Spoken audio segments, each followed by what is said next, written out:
Continuemos con la última mesa de la sesión de esta mañana. Dejadme que me presente, yo soy Marga Ferré y lo único de lo que más orgulloso estoy en mi vida es de un día decidir militar en el Partido Comunista de España y en Izquierda Unida. Y el resto es cosas añadidas. Entre ellas, estar aquí con vosotros, tener el honor de hablar de esto. Cuando Antonio Maillo lanza la idea de una convocatoria por la democracia, yo tenía dudas. Me parecía muy genérico hablar de democracia. Tengo demasiados años como para identificar democracia con la democracia liberal, con la construcción en este país de una monarquía parlamentaria bipartidista y que eso era la democracia. Algo que la generación que vino después de mí rompió en pedazos en ese 15M, en la que demandaba una democracia ya y en el que incluso llegamos a hablar de un proceso constituyente nuevo con nuevos valores. Yo creo que lo que Antonio no solo ha acertado en el tiempo, sino Antonio, Izquierda Unida, pero en su figura, es recuperar la democracia de un lugar donde la quieren llevar, que es un sitio muy oscuro, muy oscuro. Porque es democrática la elección de Donald Trump, es democrática, si tenemos esa concepción de la democracia. Toca disputarla, toca ganarla y toca llenarla de un lenguaje distinto. Yo creo que la primera mesa de esta mañana, con sus brillantes intervenciones, lo que demuestra es que además hay que renovarla en torno a sus lenguajes, a sus propuestas y a la forma en la que se entiende una sociedad contemporánea que aspira no solo a defender la democracia, sino que de lo que vamos a hablar aquí es de hacerla avanzar, de hacerla avanzar. Así que la primera palabra se la voy a dar a Alejandra Jacinto. Qué gusto verte, Alejandra. Alejandra, como todos sabéis, es abogada de derechos humanos, es activista por la vivienda. Una cosa que hizo en su vida fue ser diputada en la Asamblea de Madrid, lamentarlo, imagino, y seguir luchando por la vivienda en España, que es una de las maneras en la que el capitalismo rentista de este país, que es una de nuestras desgracias, tener un capitalismo rentista, acumula no solo explotando el trabajo, sino que además nos está robando de una manera escandalosa. Alejandro, cuando quieras. ¿Ahora? Sí, ahora sí. Bueno, pues muchísimas gracias. Efectivamente, eso es un pequeño episodio y un lapsus que tuve.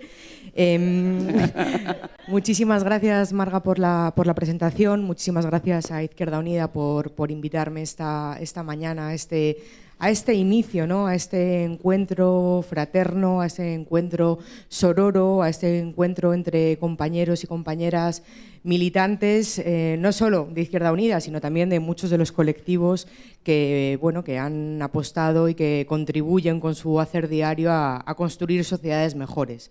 He visto por aquí muchas caras conocidas: Carmen Esbrí, de Marea Blanca, Alejandro, de la Plataforma de San Fernando de Henares, estaba también Quique Villalobos, de la Federación Regional de Asociaciones Vecinales.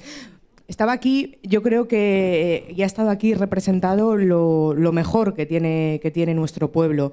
Y es verdad que hoy estamos aquí, pues unas cuantas personas convencidas de esta apuesta por la profundización democrática.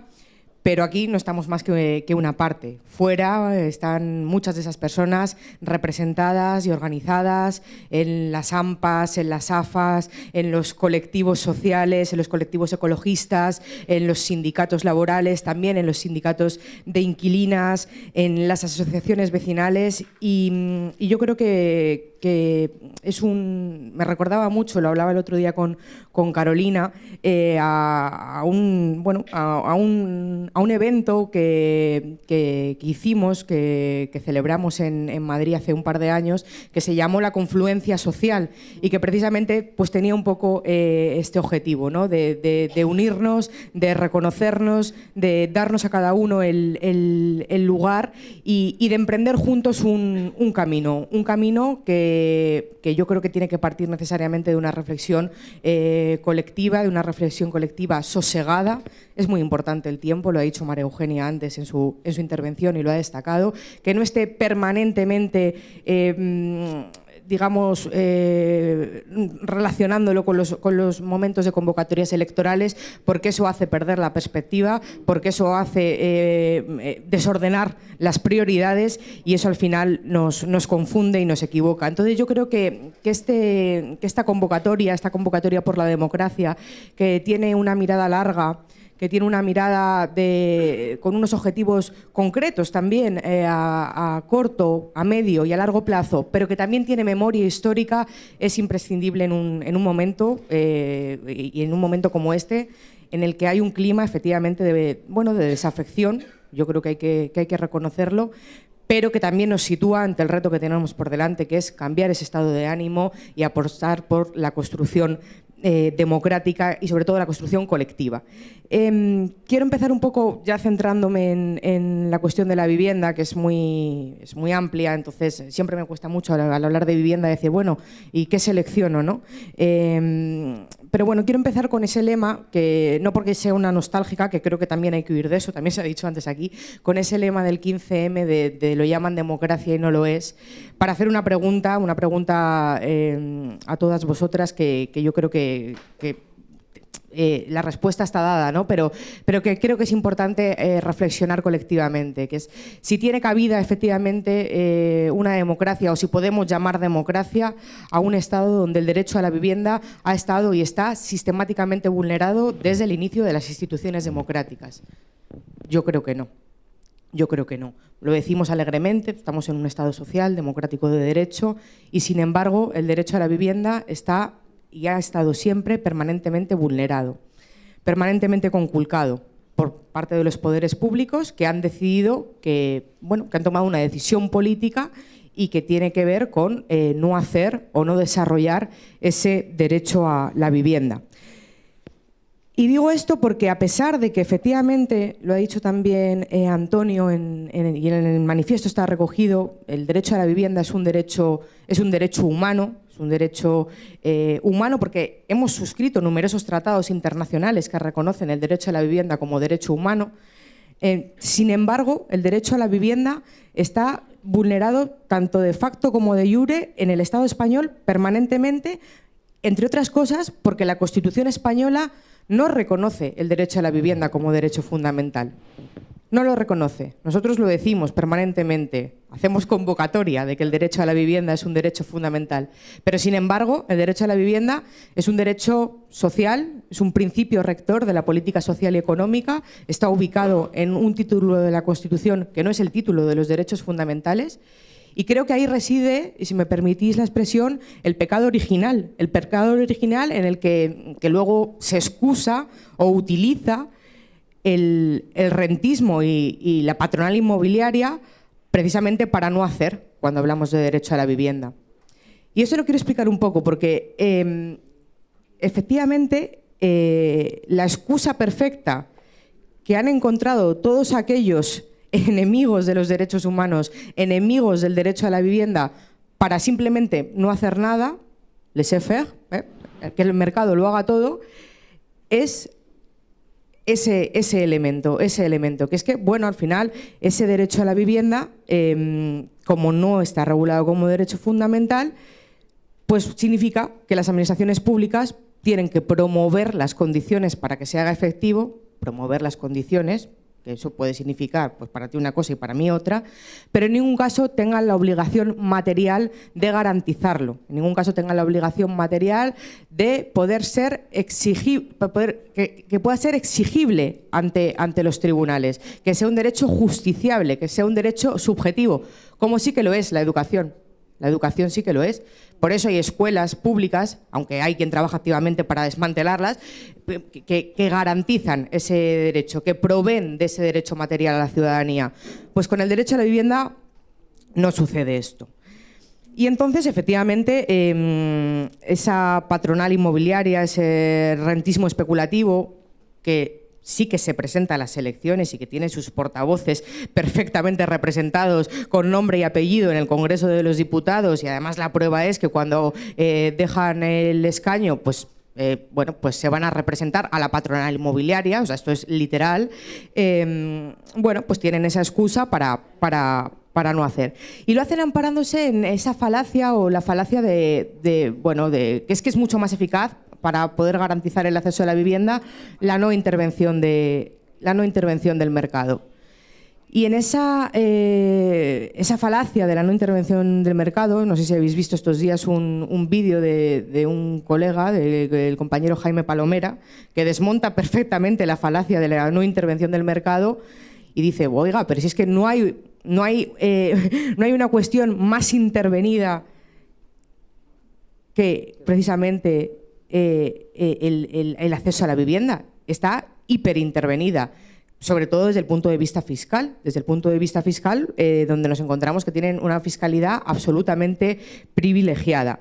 Lo que pasa es que está intervenido a favor del lobby especulativo, del rentismo y de la patronal inmobiliaria. En ese sentido, yo, uniendo un poco todos estos elementos, la excusa perfecta para no hacer, la no intervención del mercado, la propia concepción del derecho a la vivienda, creo que ha llegado el momento de empezar a debatir, como este es un espacio para poder hacerlo, empezar a debatir si no estaríamos quizá en el momento de empezar a plantearnos, bueno, pues una reforma constitucional. Ya sabemos que la aritmética ahora mismo es obtusa, por decirlo finamente, pero empezar a plantear, cuando hablamos de derecho a la vivienda, de esa necesidad de reforma constitucional para que efectivamente, bueno, pues el derecho a la vivienda, y no solo, otros derechos sociales, como es el derecho a la salud ambiental, que también se ha tratado en el panel de antes, sean justiciables y haya una acción directa judicial que pueda protegerla.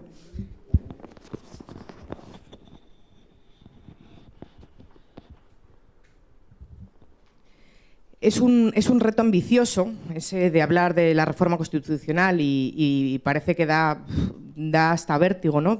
Pero yo sí que creo que tenemos que cerrar las puertas a aquellas excusas jurídicas para que la situación continúe como está actualmente. Y acabo con esta primera parte de la reflexión relacionándolo también con la propia configuración, ya no jurídica del derecho a la vivienda, sino con la configuración o la concepción que entendemos y que se ha construido y que hemos ido construyendo estos últimos años, o desde el principio, desde el franquismo en realidad, esa concepción que tiene la vivienda como mercancía, ¿no? Siempre lo decimos, bueno, es que la vivienda no es una mercancía, no es un negocio, eso es permanente, ¿no? En cualquier evento que hablemos de vivienda. Pero, ¿qué significa exactamente eso? ¿Qué significa exactamente que la vivienda efectivamente haya sido construida como mercancía? Bueno, pues significa que todo lo que rodea a la vivienda, absolutamente todos los elementos que rodean a la vivienda, sus estructuras físicas, sus estructuras jurídicas, los usos que se hacen en relación a ella, son susceptibles de ser consumidos. Son susceptibles de ser consumidos. Y todo lo que se ha hecho en este país, desde el franquismo hasta la actualidad, ha tributado en esa dirección. Y eso tiene mucho que ver con el hecho de que en el franquismo, en los años 60, en nuestro país había 6 millones, y se dice rápido, de viviendas públicas que a lo largo del tiempo han sido privatizadas. Y nosotros lo que necesitamos es más vivienda pública, más vivienda protegida del mercado, no menos. Sin embargo, todas las políticas que se han llevado a cabo han tributado en la dirección contraria. Y sin embargo, todos sabemos que el horizonte al que tenemos que aspirar es precisamente a consolidar un parque público en condiciones, siempre se pone de ejemplo Viena la Roja, para salir de esta situación. Salir de esta situación que no lo quiero llamar crisis, que creo que crisis sería si esto fuese una desviación temporal. Pero es que la situación de la vivienda crítica es una situación permanente para la clase trabajadora. En ese sentido, y hablando de la mercantilización de la vivienda, esta apuesta especulativa en una situación, en unos mercados cada vez más globalizados, más financiarizados, más oligopolísticos, bueno, es lo que a su vez va, lo dicen muy bien los autores David Maiden y Peter Marcuse, va consolidando una suerte de hipermercantilización de la vivienda. Y algunos datos que creo que son importantes que tengamos en cuenta y que manejemos y que dan cuenta de esa concentración de la propiedad oligopolística que, bueno, que nos sitúa donde estamos. En España actualmente hay 3 millones, son datos recientes del Ministerio de Vivienda. Hay 3 millones de viviendas en alquiler. Un 15% ya per se son de personas jurídicas, fondos, sociedades. Un 10% pertenecen a instituciones públicas o con algún grado de protección. Y queda un 75% de viviendas que pertenecen a personas físicas. Pero ojo, decimos personas físicas, particulares, y decimos, bueno, que tendrán 1 o 2 viviendas. Bueno, no, también puede haber personas físicas que tengan 3, 4, 5, 6, 7 viviendas, más de 10 viviendas, y sin embargo, bueno, pues parece que entran en la categoría de personas físicas. Bueno, pues los datos nos dicen que hay 1 millón de caseros, 1 millón de personas que tienen entre 3 y 5 viviendas, 200.000 que tienen entre 6 y 10 y más de 40.000 que tienen más de 10. Es decir, de los casi 3 millones de vivienda en alquiler, al final, contando con los datos, he echado la cuenta, lo prometo, la mitad es de multipropietarios, de rentistas y de fondos que concentran, desde luego, más que 1, más que 2 y más que 3 viviendas y que, sin embargo, pues gozan de un trato y de una fiscalidad privilegiada, como hablábamos al principio. Hablaba antes Carlos de Comisiones Obreras que, bueno, pues que al final el sindicalismo, ¿no?, el mundo del trabajo tiene que ver con el reparto del poder y desde luego yo creo que la vivienda evidentemente también, en tanto que tiene que ver con el reparto del poder y el reparto de la riqueza. Y en ese sentido, creo que en foros como este debemos también hablar y poner en valor el trabajo de un nuevo sindicalismo social que tiene que ver con que ahora el principal eje de explotación y el principal eje de extracción de rentas ya no es solo el laboral, es precisamente el alquiler y tiene que ver con estos datos de concentración de la propiedad de la que hablábamos antes. El extractivismo de nuestro ahora es precisamente el alquiler. Y la principal brecha de desigualdad que hay en nuestro país es principalmente la que tiene que ver con el acceso a la vivienda, con quien tiene vivienda y con quien no tiene vivienda en propiedad, o con quien tiene vivienda o con quien no tiene vivienda y espera en algún momento heredarla. Y entonces ese eje ya voy a ir acabando, ese eje sindical se está viendo desplazado. Y ya no está solo en el centro de trabajo, sino también en esa creación de estos sindicatos de inquilinas. Y creo que en el momento en el que estamos, en un momento en el que desde luego hay que apostar por la organización social, la organización popular, hay que extraer algunos aprendizajes precisamente de las luchas de la vivienda, de las luchas históricas por la vivienda, por supuesto de la plataforma de afectados por la hipoteca, que en su momento, a través de la movilización social, pero no solo, a través de la organización popular, se consiguieron algunos grandes cambios de paradigma en este país. Y bueno, se modificaron normas, y ahora, por ejemplo, si una persona está en situación de vulnerabilidad, puede quedarse en su casa al menos hasta el año 2028. Eso lo consiguió el movimiento popular en defensa del derecho a la vivienda de la plataforma Afectados por la Hipoteca. Y esos aprendizajes de lucha colectiva, que por cierto contaron también con aliados, con algunos jueces valientes que decidieron elevar cuestiones prejudiciales al Tribunal de Justicia de la Unión Europea, son aprendizajes de organización que debemos aplicar ahora también, donde la batalla central se reproduce en el campo del alquiler.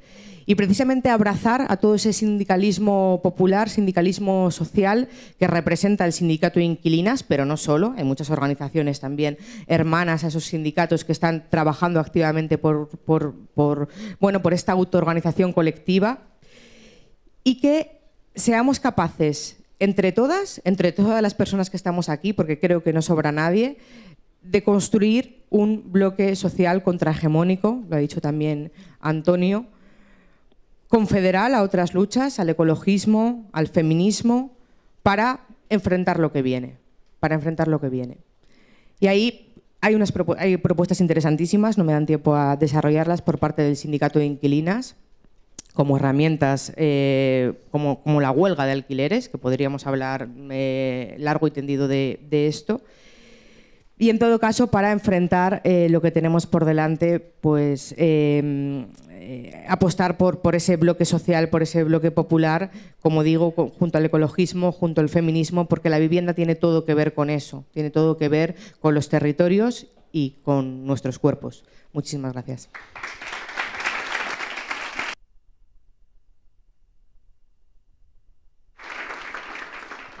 Mil gracias, Alejandra. Yo creo que ese saber acumulado nos ha dado la sensación, la intuición y la certeza a veces de que la unidad se produce siempre en el conflicto y la vivienda es el conflicto de nuestros tiempos. O sea que es el trabajar con muchas y con muchos en torno a un conflicto real que nos afecta a todos es una manera de caminar juntas, como es defender el Estado de Derecho y los servicios sociales, ¿no? Vamos a hablar ahora con Rafa Pérez. Rafa ha sido alcalde y además de un pueblo de Valencia, Buñol, que está muy acertado por lo que ha pasado estos días y que yo creo que además hace que es la pregunta que te hago, que en los momentos de emergencia o en los momentos cuando pasa algo es cuando alguien se acuerda de los servicios públicos, ¿no? Es decir, o cuando más los echas de menos.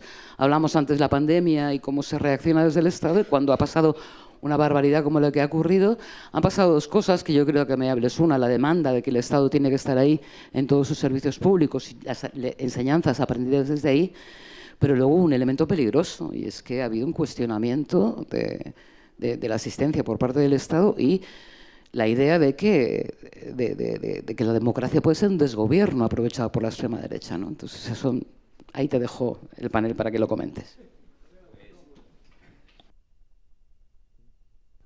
Ahora, bueno, en primer lugar, muy buenos días a todas y a todos. Como decía Marga en su presentación, la verdad que ahora mismo son momentos muy difíciles, muy complejos para el país valenciano. Lo primero que me gustaría desde aquí es pues, enviar, ¿no?, el cariño más fraternal y toda la solidaridad a todos los vecinos y vecinas que lo están pasando mal, no solamente en el país valenciano, sino también en Castilla-La Mancha, Andalucía, que no solamente ha sido así, ¿no? Y además que ha dejado una huella muy profunda, no solamente en el paisaje, sino en el alma, ¿no? En el alma de muchas personas. Y bueno, pues esas imágenes de calles anegadas, de hogares destruidos y de vidas trastornadas, pues nos conmueven, ¿no?, cada día y sobre todo después de más de 20 días que todavía sigan pueblos en un estado deplorable, pues dice mucho de cómo se está gestionando esta crisis, ¿no? La verdad que el impacto ha sido devastador, estamos hablando de 227 muertes, han acumulado casi más muertes en 25 años de que se iban contando con las diferentes danas, pues en una sola dana en el País Valenciano ha muerto más gente casi que en el resto de los 25 años. Es un dato que me parece muy importante, que han afectado a más de 78 poblaciones, que hay más de 47.000 hectáreas de terrenos agrícolas totalmente anegados, que hay 63 parques industriales afectados y que las pérdidas, como sabéis, se estiman en miles de millones de euros, ¿no? Pero sobre todo, yo creo que más allá de los temas económicos, yo creo que está el dolor de las familias, la incertidumbre de pequeños empresarios y autónomos que están luchando por mantener pues este negocio o sus negocios a flote, ¿no? Y bueno, pues cada víctima que representa, pues se representa en un ser querido, en un amigo, en un vecino, y la verdad que el vacío, ¿no?, que dejan estas personas, pues yo creo que nunca, jamás se va a poder rehabilitar, ¿no? Yo creo que es totalmente imposible, ¿no? Y en este contexto yo creo que es fundamental, ¿no? Es fundamental recordar que, como digo, que la recuperación no solamente es lo material, es decir, lo material se reconstruirá, pero yo creo que sanar esas heridas emocionales y bueno, sobre todo las heridas que ha dejado, pues va a ser muy, muy complejo, ¿no? Pero bueno, también es verdad que, como tú comentabas, yo creo que a través de estas tragedias y de las tragedias en general, yo creo que también hemos visto pues florecer, ¿no?, una solidaridad para muchos inesperadas, ¿no? Yo creo que los que somos más pesimistas no pensábamos, ¿no?, en esas situaciones, ¿no? Hay imágenes que hemos visto todas y todos de personas trabajando codo a codo, yo creo que son testimonios, ¿no?, de esa realidad social que tiene nuestro país y que, bueno, algunos y algunas se empeñan, ¿no?, en no dejarnos ver, ¿no? Y es esa solidaridad de muchísima gente y esa respuesta colectiva que se ha dado en estos momentos, ¿no? Yo sí que me gustaría destacar, porque creo que en estos momentos hay que destacar, el trabajo que han hecho nuestras compañeras y compañeros en los diferentes pueblos, nuestras concejalas, concejales, el trabajo incansable de organización que también se ha hecho a través del Partido Comunista del País Valencià, con esas brigadas que yo creo que es digno de valorar, ¿no? Y obviamente el papel de las jóvenes y los jóvenes que bueno, que lejos, ¿no?, de ese mantra que se nos vendía, ¿no?, de que la juventud era una juventud de cristal. Yo creo que ha demostrado ser una juventud muy resiliente, muy curtida y además muy dura, ¿no? Y por supuesto solidaria, muy solidaria. Yo quiero decir que Valencia finalmente se levantará, no hay duda que se levantará más pronto que tarde, y yo creo que tenemos que recordar y recordaremos a las personas que hemos perdido, honrando también a esas personas que han colaborado y que nos han ayudado en todo, y sobre todo juzgando, y lo repito, juzgando a quienes con su necedad, su negligencia y su falta total de preparación y nivel nos han llevado al desastre. Yo creo que ese es un tema que no podemos dejar de lado.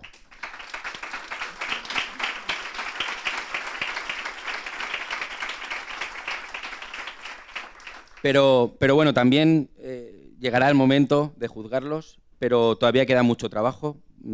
Hay, como he dicho, muchísimas zonas que todavía no están ni en un 20% de la solución dada, y por lo tanto tenemos que mantener esa atención, ¿no? Y yo pido desde aquí que se mantenga esa atención para que, bueno, revertir en la medida de lo posible y sobre todo a la menor brevedad posible toda la situación. Y como decía, yo creo que en este contexto, yo creo que es muy importante reconocer estos servicios públicos, los servicios públicos que hemos tenido.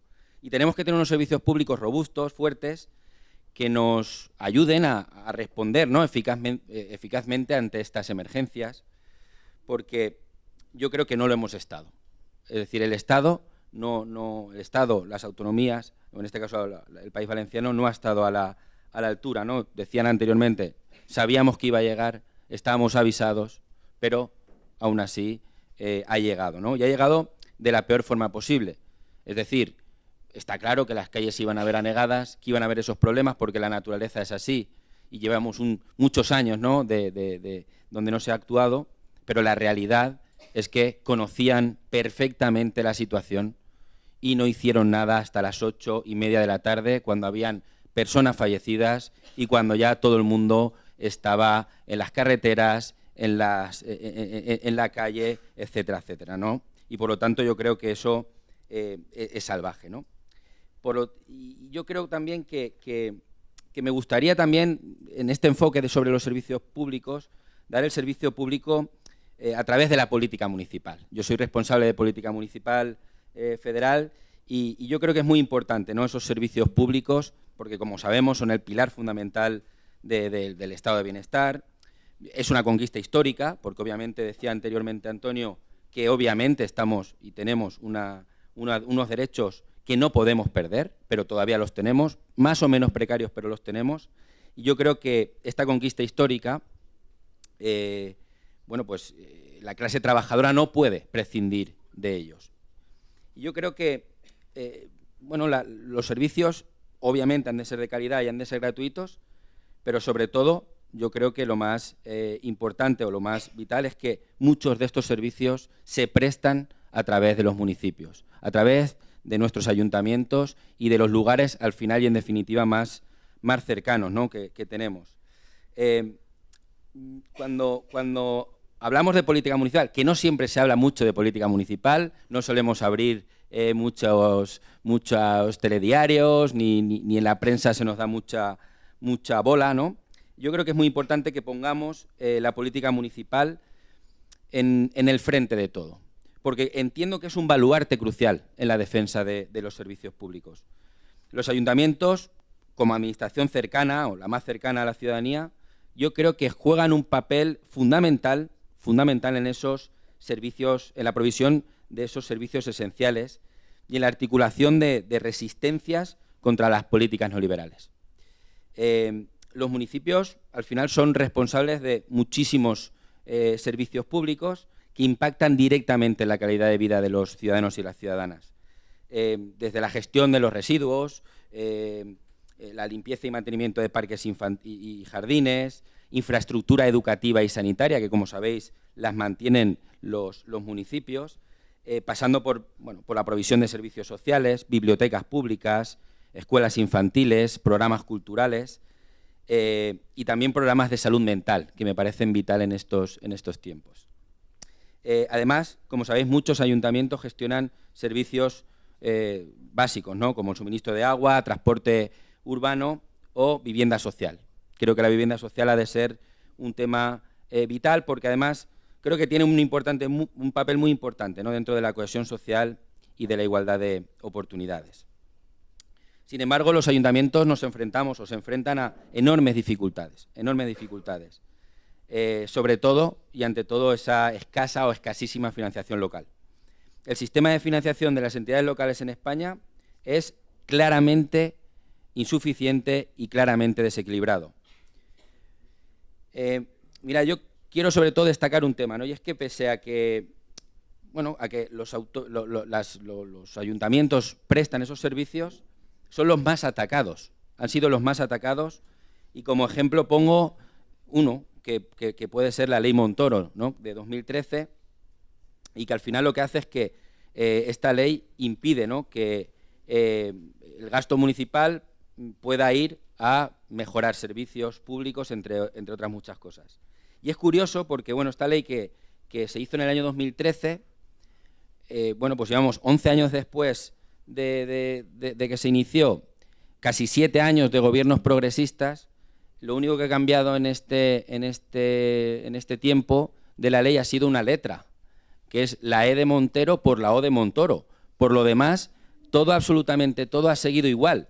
Y esto creo que es un problema porque nos merma, y yo creo que nos merma credibilidad y perdemos esa credibilidad, sobre todo ante nuestros compañeros y compañeras que están en los ayuntamientos y que están de alguna forma pegándose, ¿no?, día a día con esta ley, ¿no? Yo creo que la falta de recursos tiene consecuencias muy graves, porque muchos ayuntamientos se han visto obligados a externalizar servicios, a aumentar las tasas y los precios públicos, lo que al final, pues bueno, obviamente también es una forma, ¿no?, de privatización, ¿no? Y bueno, aunque muchísimos compañeros y compañeras se baten la cabeza por tratar de luchar con estas dificultades, no deja de ser dificultades tremendas que no podemos solucionar. Creo que, y quiero con esto acabar porque creo que no queda mucho tiempo, ¿no?, quiero destacar sobre todo 2 propuestas que hacen en diferentes ayuntamientos. Tenemos el Ayuntamiento de Rivas, está aquí su alcaldesa, en materia de vivienda creo que es un ejemplo. Hay otros muchos pueblos también pequeñitos que están haciendo una labor enorme. Creo que tenemos que hacer mucho hincapié en ese trabajo entre la vivienda, el mundo rural y la gestión, ¿no?, porque los problemas al final de vivienda son muy diferentes dependiendo del lugar donde estén. Hay muchos ayuntamientos que, como digo, están trabajando en esa línea, y hay otros que se buscan la vida para hacer realmente política, yo creo que en mayúsculas, ¿no? Y voy a poner un ejemplo que creo que hay que ponerlo, que es el Ayuntamiento de Fuentes de Andalucía. Ahí tienen es muy curioso porque tienen un proyecto de un tanatorio municipal. Bueno, pues este tanatorio municipal lo que ha conseguido es ahorrar más de 320.000 euros a los vecinos y vecinas de Fuentes de Andalucía anualmente, ¿no?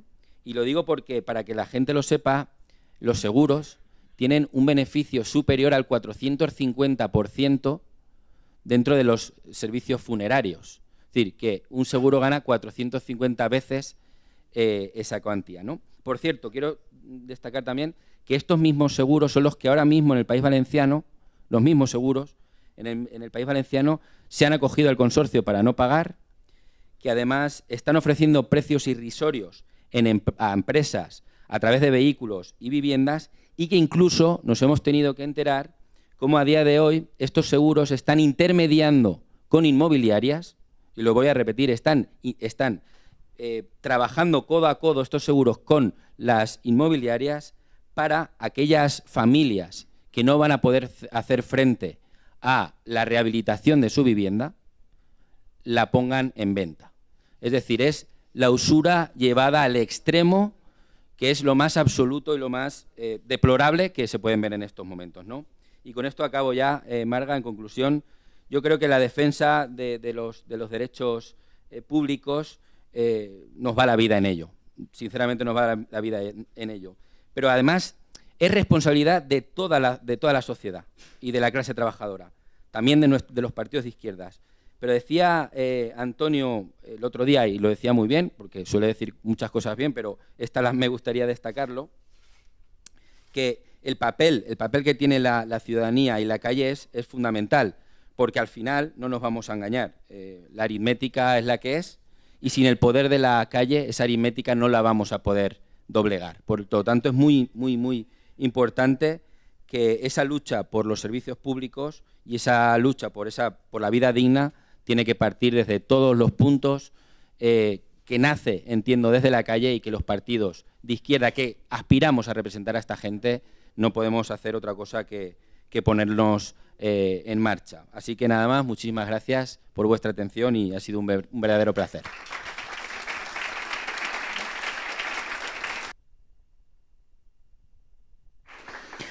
Al final para todo hay clases, ¿no? Y cómo hay gente que se beneficia sobre la muerte y una tragedia para extraer un beneficio económico. Es algo que además algunos lo llaman el mal absoluto, es decir, o sea, beneficiarte económicamente de la muerte de otros. O sea, es como no hay nada justificable. Y frente a eso hemos visto esta ola de solidaridad de gente joven y de gente migrante ayudando.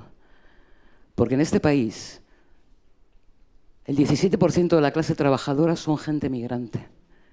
Y yo estoy un poco, ¿cómo decirlo?, cansada de que se hable de los migrantes. Yo nací en Argentina, de un padre español que emigró y lo volvimos a emigrar. O sea, esto de ir y volver es muy típico de familias migrantes. Un poco harta de que se hable de los migrantes como un capítulo aparte, ¿no? Vamos a aprender del feminismo, que ya no se habla de las mujeres como un capítulo aparte, ¿no? La población migrante en España es clase trabajadora y queremos hablar de ellos para incorporarlos al concepto de democracia, porque la ciudadanía no tiene que ver con el lugar donde uno nace, ni donde trabaja, sino el lugar donde quiere estar y donde están las personas con las que vive y con las que convive. Así que le damos la palabra a Eric Guerrero, que es del Frente Migrante. Muchas gracias, Marc. Yo les quisiera pedir si me permiten levantarme, porque como vengo regresando de México, traigo una carga revolucionaria que sentado no podría yo expresar lo que quiero expresar. Entonces, sí. Entonces, muchas gracias a Izquierda Unida. No sé si también en lo complejo que es ese mundo, Antonio, Izquierda Unida PC, pero gracias Izquierda Unida y PC por la invitación. Y en particular al comandante que siempre ha apoyado, al comandante Enrique, que siempre ha apoyado y creído en el Frente Migrante. Muchas gracias, comandante, porque gracias al comandante estamos aquí. Bueno, un saludo del Frente Migrante. Les comento así: el Frente Migrante es la posibilidad de reunión de la lucha migrante, la lucha antirracista y la convergencia de luchas latinoamericanas aquí en España. Desde esa posición es que les vengo a contar un par de cositas e invitarlos a que se las lleven a casa, las reflexionen, las incorporen en su batalla dialéctica y que no las dejen como una anécdota de una charla en donde un exótico vino a hablar aquí perdido o extraviado. ¿Por qué es importante? Porque yo vine porque me creo esto, porque me creo que convocar a la democracia es cierto. Tengo aquí casi 20 años y he participado desde la creación de lo que se puede llamar el momento del ciclo de transformaciones en España tras el 15M. Y he visto de todo, me ha pasado de todo, nos ha pasado de todos. Inclusive agradezco que no vayan a cortar como migrante la grabación mientras hablábamos, como en otros tiempos que cortaban la grabación mientras hablábamos, porque no les gustaba lo que íbamos a decir. Porque quizás resulte incómodo que hasta ahora, después de un largo ciclo político, electoral y transformador, nosotros los migrantes sigamos estando ahí como algo extraño, como algo raro, que no hayamos podido formar parte del tejido, de la sustancia de este proceso transformador en España. Y que no tengamos representación, no tengamos reconocimiento y ni siquiera tengamos voz. O nos pedían para estar en los auditorios para llenarlos, o para enviar un pliego de propuestas que después ellos los iban a solucionar. Pero nunca estábamos nosotros en ningún lado. Entonces, he visto mentes muy brillantes, inclusive cancelarnos o no reconocernos, porque la prisa de los tiempos electorales tampoco daba para el reconocimiento de la diversidad. Por eso quiero que se lleven a sus casas a sus mentes y sobre todo a sus corazones, porque no vengo con resentimiento. Vengo de un país en donde una presidenta, por primera vez, es presidenta y está sembrando vida, futuro para México y para América Latina. Y además de eso, yo soy la expresión de algo contemporáneo. Soy la expresión de esa España contemporánea, de la diversidad étnico-racial.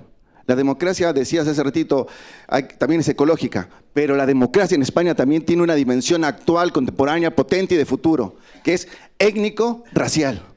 Porque las migraciones también somos una expresión de ese componente étnico y racial. Y la composición plurinacional de España no solamente es territorial, también es una composición étnico-racial. Decías en tu intervención, has hablado muy poco de la migración, pero te agradezco esto porque esto me parece como una arma cargada de futuro, diría el poeta. Queremos con los migrantes compartir un proyecto en común. Y si eso es así, voy a desarrollar dos ideas. Pero antes de continuar, quiero decirles esto. Compartí con Morena, que venía a este acto, porque me parece un hito, porque en lo que llevamos de ese ciclo nunca nos habían invitado a pensar la democracia, el Estado, la justicia, la libertad, la igualdad con ustedes. Nos invitaban para estar ahí, pero no para estar aquí. Y esto quiero que se lo lleven y se lo crean. Este momento y mi presencia de aquí es un hito histórico. Es un hito histórico.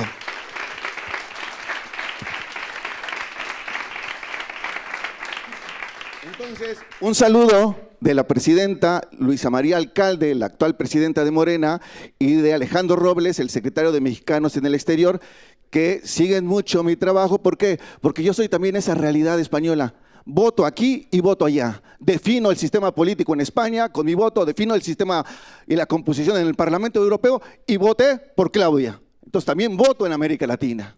Por lo tanto, esa es una riqueza que debe ser para los procesos transformadores de izquierda, la riqueza de ese componente. Yo no tengo que subsumir mi capacidad de pensamiento latinoamericano. Bueno, ahora que llegué aquí venía con mucha alegría y aquí hay odio, destrucción, indiferencia, maldad. Parece todo oscuro, pero yo vengo con mucha energía y con mucho sol, así que no me voy a dejar embatir por eso, no me voy a dejar combatir. Quiero desarrollar dos ideas que espero sean inteligentes, provocadoras, y es, una la retomé dándole vueltas y vueltas que se le escuché a Antonio llamar, y es que sacar la política de Palacio. Y creo que este encuentro es una expresión de sacar la política de Palacio. Pero sacar la política de Palacio yo quiero complejizarlo más. No para ir a la calle en donde haya un solo monólogo entre las fuerzas nativas, para que hablen solo los españoles y las españolas, que están cansados de que su agenda y sus problemas no son tomados en cuenta por ese primer ciclo progresista o ciclo del cambio en donde algo pasó. Ni tampoco queremos que sacar la política del Palacio sea para que nos inviten esporádicamente y ya déjanos tus propuestas. No, que es construir fuera de Palacio un proyecto en común con esas ciudadanías migrantes, esos sujetos políticos, esos cuerpos, esos sistemas vivos. ¿Qué significa? Pues estar en el día a día para construir algo que con la también comandanta María Eugenia hacíamos mucho, que es la batalla dialéctica. Nosotros también tenemos que estar en la batalla dialéctica, porque nos cansamos que ese primer ciclo no nos dejaran hablar y hablaban por nosotros. Yo recuerdo un programa que ustedes seguramente han visto muchísimo, seguían, en donde había un programa de las Panteras Negras, pero no había ningún hermano negro hablando de las Panteras Negras. Había todos los temas, pero no había el sujeto de la historia. Por eso cuando yo digo convocar a la democracia, estoy pensando en que me están invitando a repensar, a reimaginar, a resituar un proyecto histórico de transformaciones, pero no para que yo le dé voz, colorido o mi acento mexicano quede ahí registrado como qué abiertos y plurales somos en IU y PCE. No, porque yo nunca me he sentido así con el comandante Enrique. Inclusive en momentos de tensión él ha escuchado esa voz. He tenido debates con la comandanta María Eugenia y a veces no hemos coincidido, pero he tenido esa voz. Por lo tanto, creo que la política fuera de Palacio tiene que tener un elemento dialéctico y pedagógico, pero para incorporar esto. Si esta fuera de Palacio no va de la mano de la diversidad étnico-racial, algo va a andar muy mal. algo va a caminar muy mal. Porque si no, ya sabemos. Entonces me quedan. El otro punto es, lo he aprendido con mis estudios aquí, es que yo quiero junto con ustedes o el Frente Migrante y todo ese componente, juntos jalar los frenos de la historia. ¿Eso qué quiere decir? ¿Eso qué quiere decir? Que si nosotros somos el objeto de deseo de la extrema derecha para crecer, ustedes no la van a combatir dejándonos afuera del combate porque crean que no tenemos capacidad. Ni de pensar, ni de agencia, ni de movilización. Por lo tanto, jalar los frenos de la historia es para jalarlos en común. Y por primera vez que la diversidad étnico-racial en Europa jale los frenos de la historia, ese es un hito que aquí podría a ustedes llevarlos a la gloria.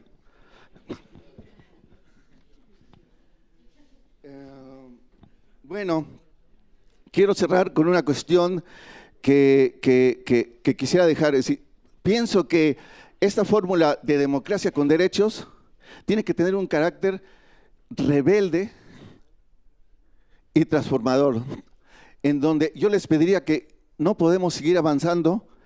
Se acaba de aprobar por el Ministerio el nuevo reglamento de extranjería. Tenemos en puerta la ILP de regularización. Y la comandanta María Eugenia es experta en el tema del pacto de asilo migratorio que se firmó en Bruselas. No entiendo por qué Izquierda Unida y PC no tienen un área potente de migración o de derecho revolucionario o de imaginación utópica, en donde obviamente no van a poner a alguien de ustedes para que lleve los temas migratorios o de la revolución migrante, ¿no? O sea, hacer lo mismo que el primer ciclo político, pues tampoco tendría ningún sentido, ¿no? Pero alguien tiene que atender. María Eugenia es una experta. Entonces, bueno, quiero decir otra cosa, pero ya cuando ustedes me preguntan, ahí los digo. Gracias, gracias, gracias.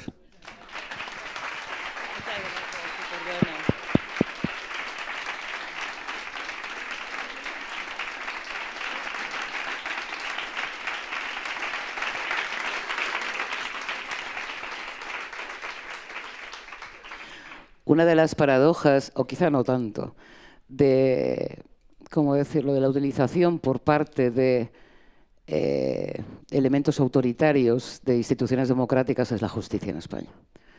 Es decir, uno de los que debería ser uno de los pilares constitutivos de cualquier sistema democrático está siendo utilizado hoy en América Latina, lo sabéis perfectamente, para atacar precisamente ideas y valores que se supone que defienden la democracia. Y eso hace que juezas y jueces que están dentro de ese sistema y que defienden ideas que compartimos sea todavía más valioso todavía. Está con nosotros la jueza Amaya Oliva. Muy bien. Gracias.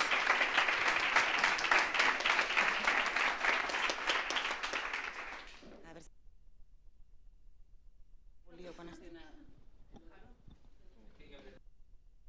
Más fuerte.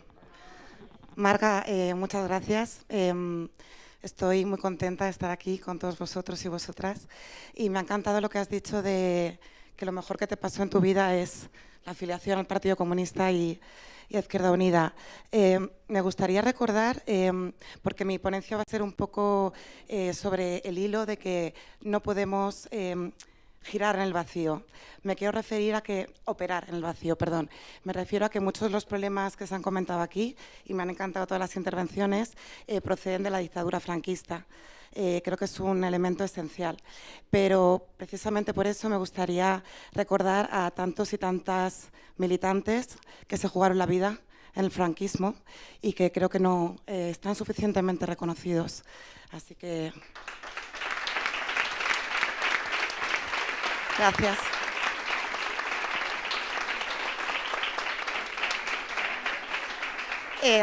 Luego, como anécdota graciosa, contar que cuando era muy pequeña os conocí a Izquierda Unida porque me llevaban a «OTAN no, bases fuera». Ahí iba yo a los hombros de mi padre. También le quería dar las gracias a Antonio, me ha encantado. Podrán cortar todas las flores, pero no podrán detener la primavera. Y a mi querido comandante, que tenemos que defender la alegría. Bueno, entiendo que ya entro en el tema. Bueno, creo que soy la única magistrada comunista. Antes había más, pero generacionalmente creo que me he quedado sola.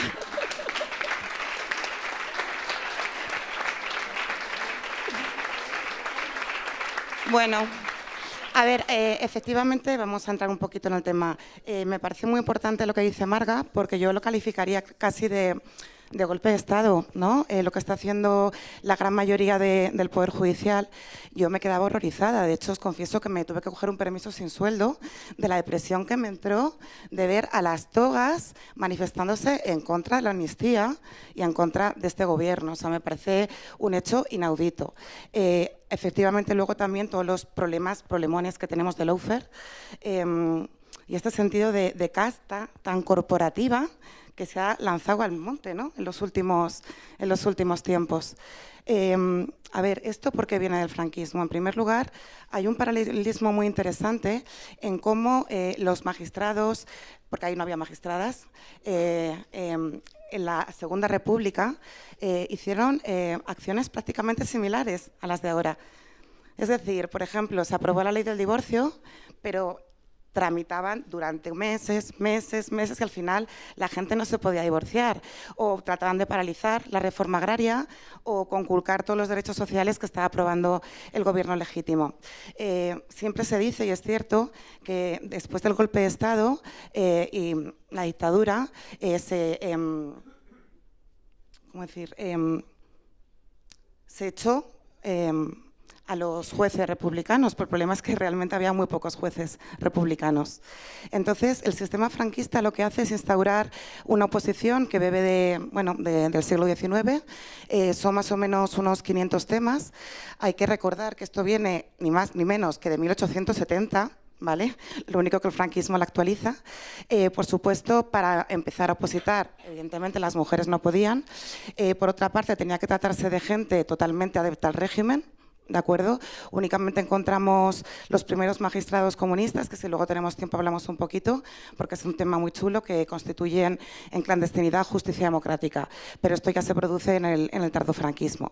Entonces, el gran problema de la oposición, que es que sigue mayoritariamente igual, es que se trata de un sistema absolutamente memorístico y donde no hay ningún tipo de ayuda económica por parte del Estado.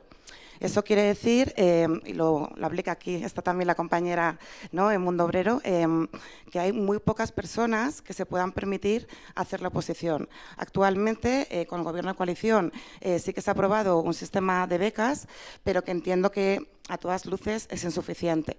Y ese es el problema, o sea, que la pervivencia del sistema franquista sigue prácticamente igual, excepto la incorporación masiva de mujeres a la carrera.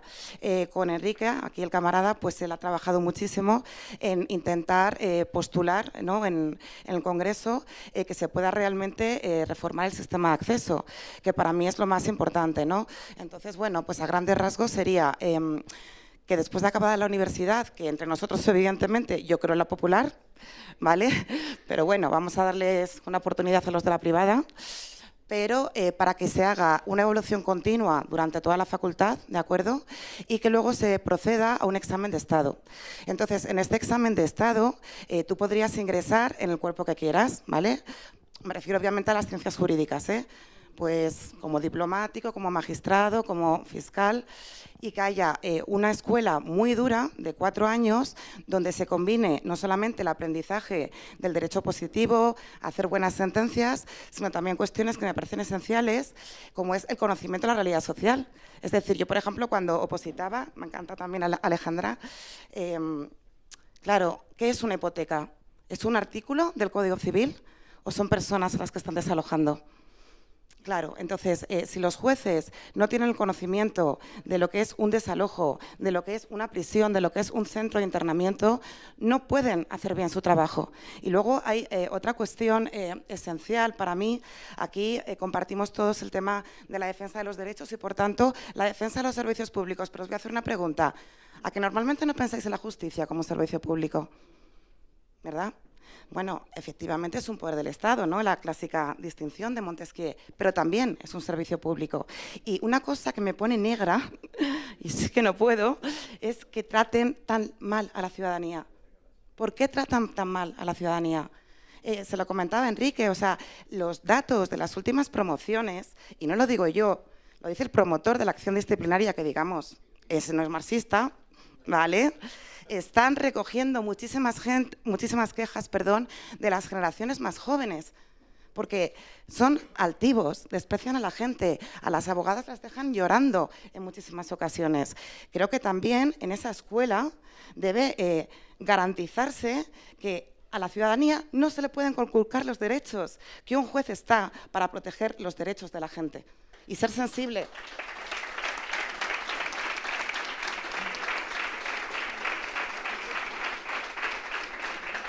Bueno, no me quiero exceder, lo dejo aquí, luego si queréis comentar cualquier cosa en el debate. Muchas gracias.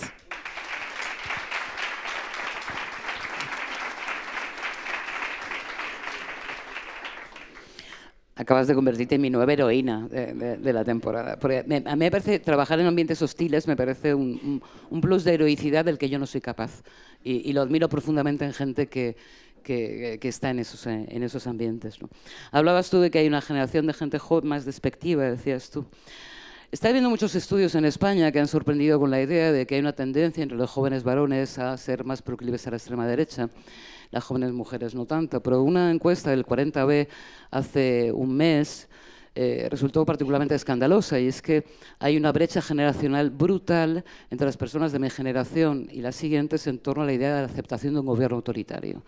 Es decir, la encuesta decía: ¿qué tan a favor estás tú de la posibilidad de que alguna vez pueda un gobierno autoritario? Y había una fractura de edad en la que las personas mayores que crecimos en la democracia la defendemos más, pero que hay sectores jóvenes, y es a lo que vamos, que pueden no entender esta defensa democrática de la misma manera, ¿no? Es decir, hay muchas fracturas generacionales y son de las que queremos hablar para cerrar la mesa de esta mañana con Javier. Javi, cuando quieras. Javier Muñoz, del Consejo de Juventud de España. Hola, se escucha bien, ¿no? Bueno, buenos días y bueno, ya tarde, y muchas gracias por la invitación a Izquierda Unida, porque creo que es muy importante contar con la juventud, ¿no? Cuando estamos hablando de algo como la construcción del futuro, y como decía al principio, claro, que esto está enfocado a aquellas personas que decimos que basta ya. Yo creo que la juventud es uno de los sectores que más estamos en esa, ¿no? Que ya no podemos más con la situación que hay, que siempre ha sido un sector de la población muy precarizado, pero que actualmente ya estamos en un momento que no podemos seguir soportándolo. Solamente voy a dar dos datos pequeños para que no sea una intervención soltando una retahíla de datos, ¿no? Y es que la edad media de emancipación en España está algo más por encima de los 30 años. Se considera una persona joven hasta los 30, sin entrar en el debate, ¿no? Entonces ya la gente se emancipa después de ser joven, ¿no? Las personas menores de 30 años emancipadas están ahora mismo en torno al 17%, y yo creo que ahí lo que se comentaba, ¿no? De que no ven, o que pueda haber algunos sectores que tengan que no crean en el sistema, por así decirlo, es que al final el sistema ha fallado. Es decir, mi generación, nuestra generación, nos hemos criado con un discurso de que con un trabajo, con un salario, podíamos emanciparnos, desarrollar nuestro proyecto vital, y eso es falso. A día de hoy las personas jóvenes trabajamos, estudiamos al mismo tiempo en muchos casos, y no conseguimos no conseguimos desarrollarnos y poder avanzar, poder salir del hogar familiar y comenzar nuestro proyecto vital. Entonces,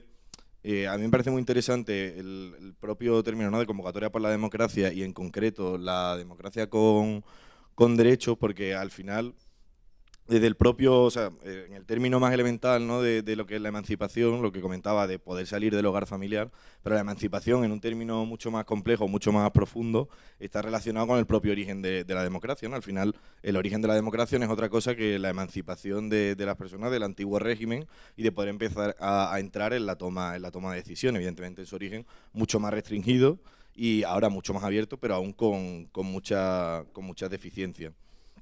Entonces, cuando hablamos de democracia, considero que hablamos de emancipación, porque al final, o sea, no solo de la emancipación en esos términos del hogar familiar, sino de una emancipación de poder empezar a ser libre, aunque sea un término muy mal utilizado por muchos sectores, muy manoseado, ¿no? Últimamente, porque tenemos que hacernos esa pregunta de si realmente ahora en la sociedad que tenemos, con las desigualdades que hay, podemos ser realmente libres. Porque nos dicen que sí, ¿no? Que al final tú puedes elegir dónde trabajar, puedes elegir dónde estudiar, pero es una elección absolutamente falsa. O sea, la libertad, lo que sería la emancipación, el fin de la tutela de una tercera persona, no se da. Ahora mismo, cuando si dos personas tienen que elegir dónde quieren trabajar, y una tiene mucho más medios, una red de apoyo, mucho más apoyo económico, podrá decir que no a trabajos precarios, podrá seguir formándose, podrá acceder a condiciones mucho mejores, mientras que otras personas se van obligadas a tener que aceptar un trabajo precario porque es una cuestión de supervivencia, no es una cuestión de que a la gente le guste trabajar muchas horas o que le guste recibir salarios precarios, sino que es la única alternativa no para vivir, sino para poder sobrevivir, para poder tener un acceso mínimo a una serie de mínimos derechos, ¿no? Igual ocurre con la oposición que se comentaba antes, ¿no? y demás diferencias, y al final lo que ocurre aquí es que la desigualdad económica acaba provocando una falta de libertad absoluta, es decir, una coerción por las condiciones materiales que las personas jóvenes vivimos y que no nos permite ese desarrollo, porque muchas veces parece que es como un capricho el querer salir de un hogar familiar o poder vivir con más tiempo, y no es un capricho, o sea, es un derecho que yo creo que debe considerarse, que al final es el de poder desarrollar su propia vida más allá del trabajo, y ahí sí creo que también es otra diferencia generacional, ¿no? Que esta nueva generación, en muchos ámbitos, sí que estamos poniendo la voz en que hay que ir más allá del trabajo, que el trabajo no puede ser el centro de la vida, que el centro de la vida va mucho más allá, ese trabajar para vivir y no vivir para trabajar. Por tanto, esto de la emancipación, lo que podría ser como una emancipación económica, si quiere llamar de alguna manera, ¿no? Lo que demuestra que es falso la igualdad entre el empleador y la persona que va a emplearse, ¿no? Como que la ficción jurídica de esos contratos laborales que ponen igualdad a la persona que trabaja y a la persona que contrata. Al final aquí, obviamente, como los sindicatos, la acción colectiva son lo que marcan la diferencia y lo que puede dar esa fuerza, y yo creo que ahí es donde la democracia tiene que entrar en cuanto a ser o tener un carácter emancipador de las personas a través de, como el propio nombre del panel, ¿no? A través de los derechos. Es decir, una democracia que garantice los derechos, como puede ser el derecho a la vivienda, un salario digno, unas condiciones mínimas, unos servicios públicos, una educación de calidad, una sanidad pública de calidad, todo este tipo de cuestiones que al final no es otra cosa que asegurar la existencia digna de las personas, tiene que ser al final ese fin de la democracia, ¿no? Ser capaces de que una persona no tenga que verse obligada a precarizarse o a ser explotada por un tercero para poder vivir, para poder sobrevivir, como decía antes, sino que la democracia sea la ventana que tiene, sea la igualdad, esa igualdad de oportunidades y ese asegurar la existencia digna de las personas. Y yo creo que ahí puede estar una de las claves en cuanto a que la juventud vea la democracia como algo atractivo, que yo creo que sí, que la mayoría sí que la ve como algo atractivo, aunque haya un pequeño auge, ¿no? Como se comentaba. Pero sí que creo que si queremos para ese auge, la respuesta tiene que ser derechos, servicios públicos, y al final mostrar que la democracia tiene una respuesta a la juventud, a la precarización de la juventud y a la situación en la que vivimos, ¿no? Y en segundo lugar, primero esa parte de derechos para emancipar en general a la población y en concreto a la juventud, y en segundo lugar la participación real y efectiva, es decir, contar con las personas jóvenes a través, por ejemplo, del Consejo de la Juventud, pero también más allá y en todas las maneras en las que se pueda organizar tanto la juventud como en general la población, incluirla dentro de la elaboración de las políticas públicas de una manera real y efectiva, que no sea una reunión, escucho lo que dice y ya está, sino que haya una interlocución válida, que sea efectiva y donde se pueda contar con las personas jóvenes. Yo creo que además un ejemplo es ahora el Ministerio de Juventud, ¿no? Está desarrollando la ley de juventud, contando con las personas jóvenes en muchísimos ámbitos y de muchas maneras diferentes.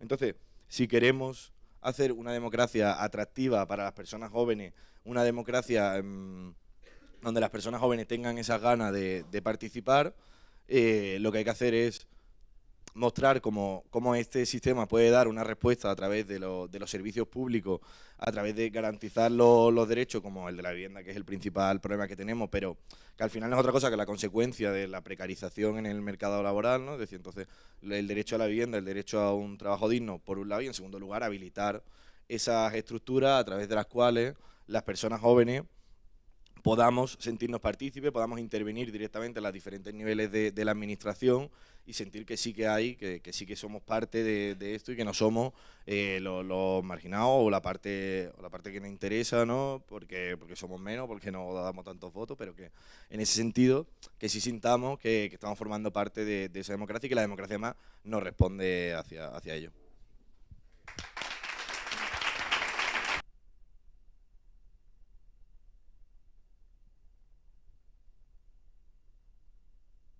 Son las 2 de la tarde, tenemos que ir abandonando la sala, así que yo no voy a abrir un turno de preguntas, solo si hay alguien que tiene algo realmente imprescindible que quiera contarnos. Por ahí hay una palabra, por favor, una. Y lo mismo lo diré a vosotros, si os ha quedado algo por decir, y si no, vamos a ir concluyendo, que hay trabajadores que tienen también que irse ya. Dime. Aprieta el botón que pone ahí. Bien, buenas tardes. No es imprescindible, pero creo que es necesario, en primer lugar, excusar la presencia de la compañera Rosa Pérez. Sabéis que es la coordinadora de Esquerra Unida del País Valencià. Le hubiera gustado estar presente aquí, pero precisamente en su localidad, Catarroja, es una de las zonas donde más se ha padecido los efectos de la Dana, y en concreto pues siguen estando en una situación como bastante complicada y compleja. De hecho, el otro día, en la reunión de la ejecutiva del País Valenciano de Esquerra Unida, tuvo ocasión de participar el compañero Antonio Maillo y pudo escuchar en directo pues cuál era la situación de Catarroja, de Paiporta con el compañero Alberto, de Aldaya con la compañera Asunci y tal, ¿no? Por lo tanto, eso... Y luego hay una cuestión que yo un poco sí que pediría que midamos o tratemos de expresar bien una cuestión. Es decir, cuando Rafa decía que ha fallado el Estado, yo creo que tenemos que calibrar mucho eso, porque quien ha fallado ha sido una administración nefasta con un presidente nefasto a la cabeza, que es Carlos Mazón. Lo digo porque sin querer podemos estar contribuyendo un poco a la antipolítica. Es decir, el Estado no ha fallado la administración autonómica encabezada por un nefasto y un impresentable y un delincuente asesino que tiene sobre sus espaldas 221 muertos. Por lo tanto, lo digo porque eso es importante, sino porque estaríamos dando pie a validar pues aquello de que, como el Estado no es capaz de reconstruir, nos ponen a un militar de vicepresidente. Lo digo que calibremos mucho esas cuestiones. Simplemente, gracias.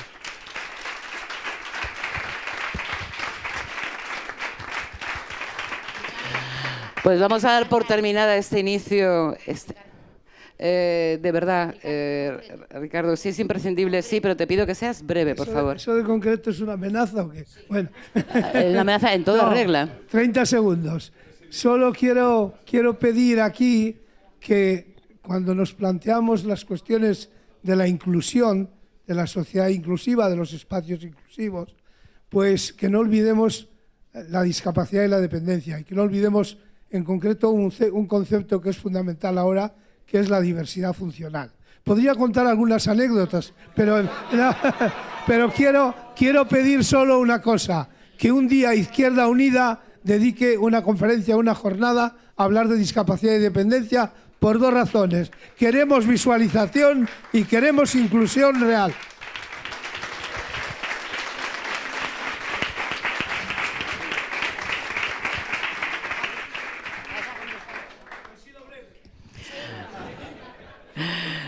Vamos a dar por terminada la jornada de hoy. Hoy empezamos un camino que además a mí me llena de ilusión, porque voy a coger las palabras del compañero de México, donde ha ganado una opción política magnífica encabezada por una mujer que sabe lo que es la diversidad, el sol, la culturalidad y la construcción de democracia a partir de la economía moral, como dice ella, que yo quisiera traer en España. La democracia es un camino bonito. No solo no nos lo van a arrebatar, sino que vamos a llenar de colores y de gente tan buena como la que ha venido esta mañana a acompañarnos. Muchas gracias. Una última cosa.